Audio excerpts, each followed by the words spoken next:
morning and welcome to Analog Electronic Circuits. This is lecture 6. In the last class, we looked at building an elementary amplifier using a MOSFET, more specifically an enhancement mode n channel device.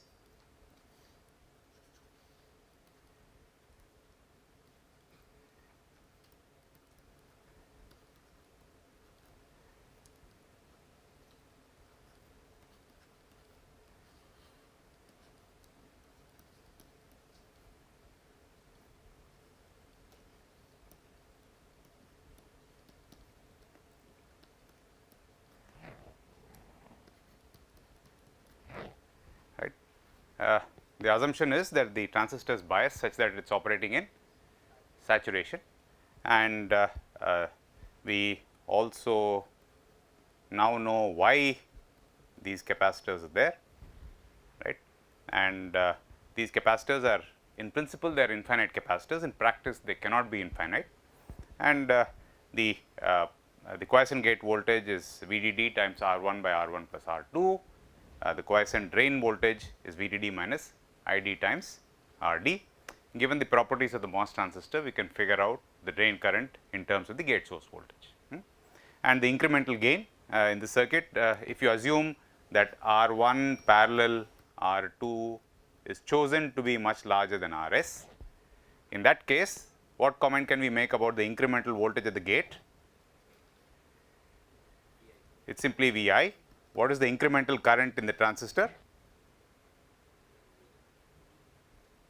What is the incremental drain current in the transistor? GMVI. And what comment can we make about the incremental voltage across the load? Minus GM RL parallel RD times Vi. What comment can we make about the total voltage across RL? Yeah, I mean, you know what the quiescent value is. Look carefully, please. What is the quiescent value at this node?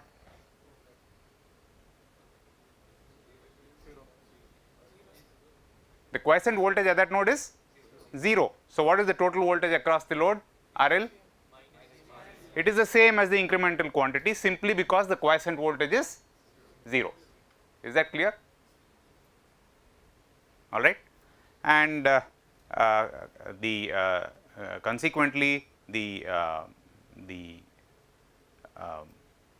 price we pay in order to have a load resistance which is grounded and that does not have DC current passing through it is that the incremental gain is smaller than what we would otherwise get if we had stuck it in the drain and there was DC current flowing through it, right. And yesterday we saw one way of improving the situation, though not a very practical one, is to replace that resistance RD with an infinite inductor. And just like how an infinite capacitor behaves like a voltage source, an infinite inductor behaves like a current source. All right. Now, the last point that we were looking at yesterday was that we recognize that this is not the only way in which one can make sure that this voltage at the gate is Vi. Is there any other way we can think of?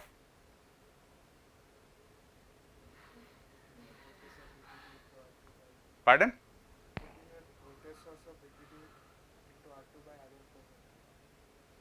Huh?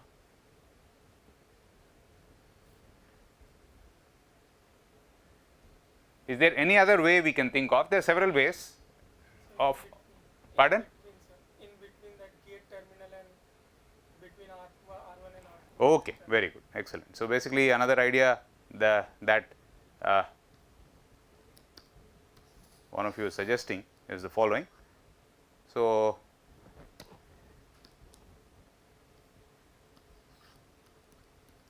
this is the incremental source, this is RS. What comment can we make about the incremental voltage at the gate now?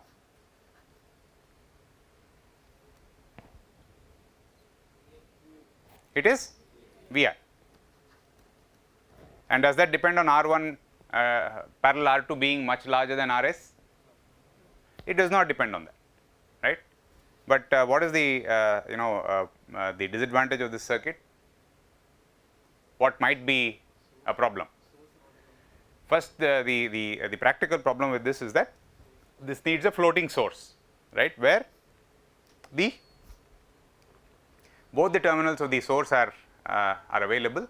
In practice, that's it's not very common.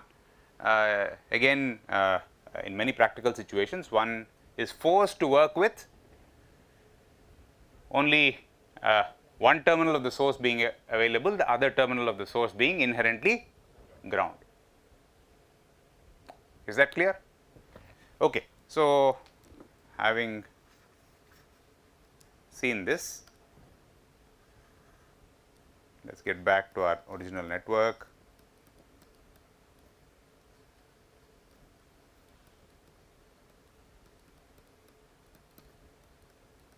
All right. So, for incremental signals, therefore, we see that this is the source Vi, this is Rs, this is, what is that value of that resistance? Very good, R1 parallel R2, and this refers to the incremental model of the MOS transistor. And what do we have here? RD parallel RL. Okay. And if you observe carefully, you see that the ground of the source, the ground of the load, and the source terminal of the MOS transistor are all the same common terminal, right. So, this is therefore called the source terminal of the MOS transistor is common to both the input and the output. So, this is why this is called the common source amplifier.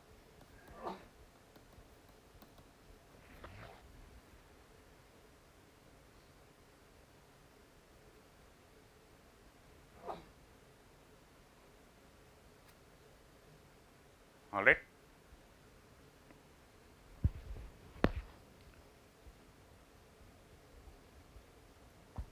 Okay. So, the only what is the only element, or what are the only components in the circuit that bother us now?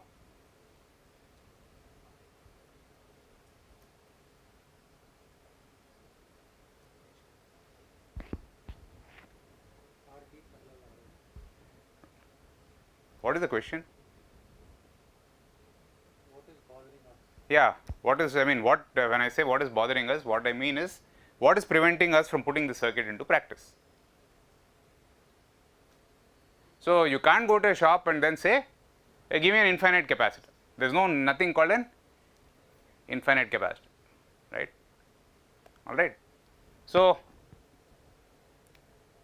now the only the next thing we can do is say, well, we can't put an infinite capacitor, we can only put a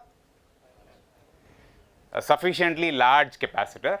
Now, the obvious question therefore is, how large is large? Okay. Now, to figure that out, let us focus on any one of these capacitors. Let us just take this as an example. What comment can we make about the quiescent voltage across that capacitor?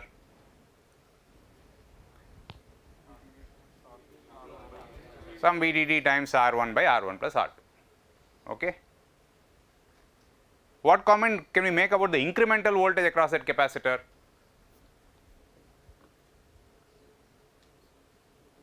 What is the incremental voltage across that capacitor?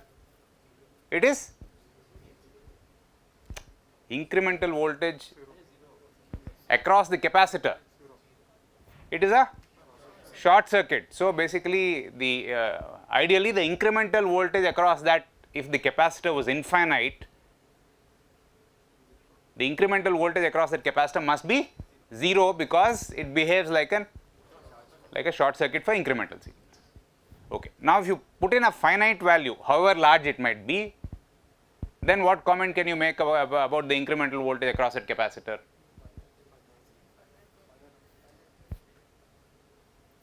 Zero is also finite, no? Yes, do you understand the question? What is the question? Yes, ideally it should be 0. If the capacitor is not infinite, what comment can we make about the incremental voltage across that capacitor? It will be small value, small in relation to what? Yeah. So, basically if you look at the world from the two terminals, if you are sitting inside the capacitor and looking at the external world as far as the two terminals of the capacitor are concerned, the rest of the world can be replaced for small signals by its, for small signals means incremental. If you have a linear network, right, and you take two terminals and look at the world from those two terminals, what can you replace the rest of this the world by? By its Thevenin equivalent. So, basically as far as the capacitor is concerned, there is some Thevenin voltage VTH, okay, and in series with it there is a Thevenin resistance RTH, okay, and the capacitor, let me call this C1, is between, is connected across, I mean, so these are the two terminals of the capacitor, and the rest of the world as far as the capacitor is concerned look like this, correct. So, if Vi is some A cos omega t, right, the all that we can say is that this VTH will be, what comment can we make about the VTH?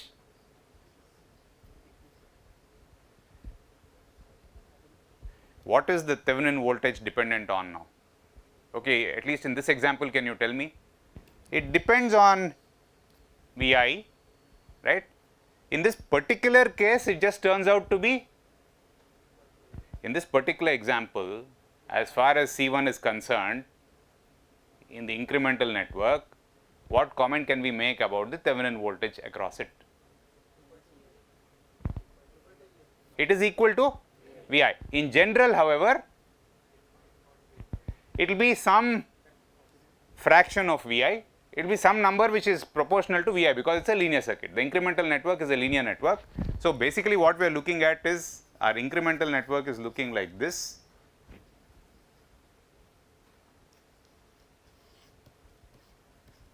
This is Vi, this is Rs, this is that C1, okay, and we are looking at the rest of the network from the viewpoint. So, sitting inside that capacitor C1 and looking at the rest of the network across those two terminals.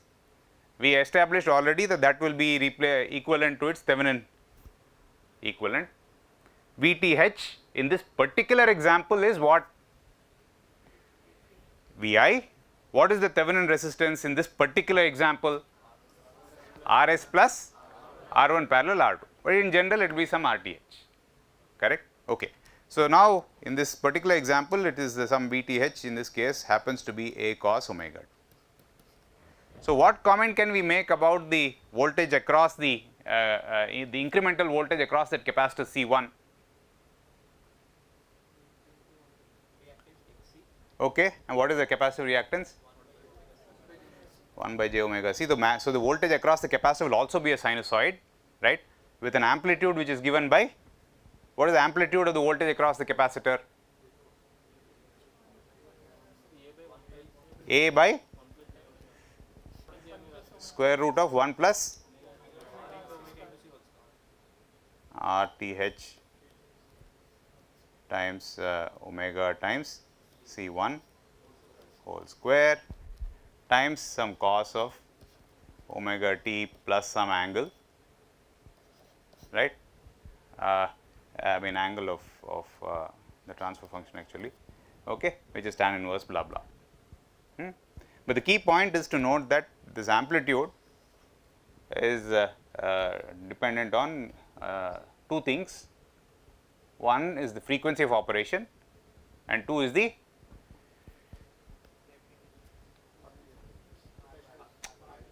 value of the capacitor, right, and the frequency of operation, correct. Sanity check. Why does that expression make sense? One is to say, well, it comes out of the math, but what do we know already? Pardon? If C1 goes to infinity, so what? What should be 0? Yeah. So if C1 goes to infinity, we know that the swing across that capacitor must go to 0. All right, and that's indeed borne out by the math. Okay. All right. So ideally, therefore, the swing across the capacitor, the incremental voltage swing across the capacitor must be 0. All right. Okay. In practice, we can't make C1 infinite. We can only say C1 has to be a large capacitance. Now the question is, what is the meaning of large capacitance? Now you know all the formula, you know what you are looking for. So what can we say? What is a large capacitance?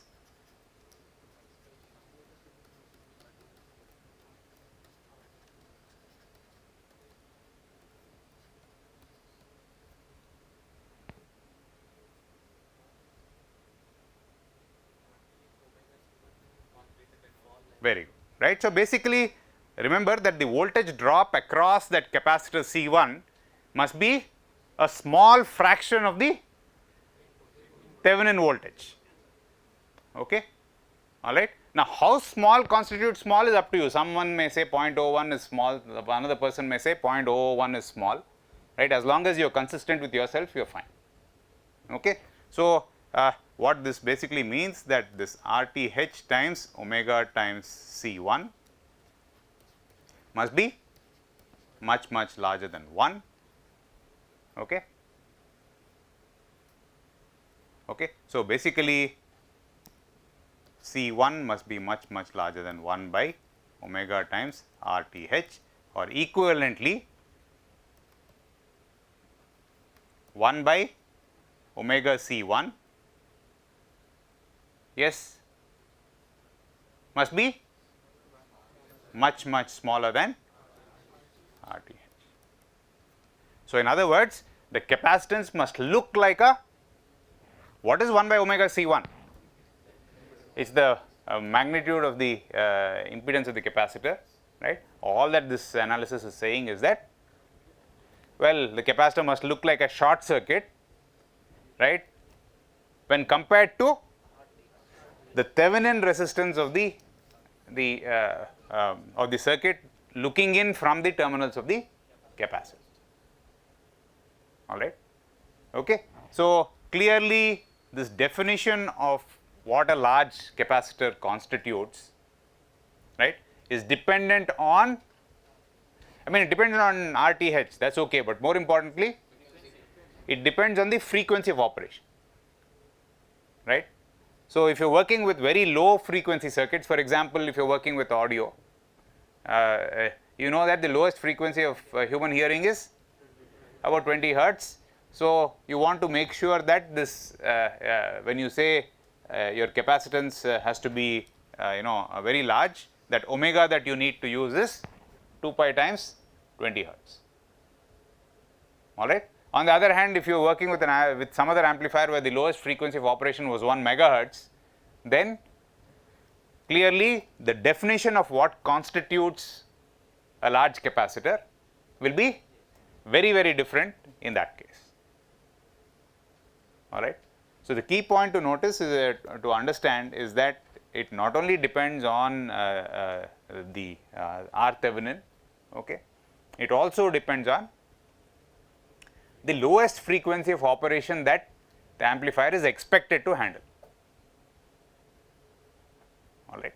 So so C1 must be much greater than 1 over omega minimum times RTH.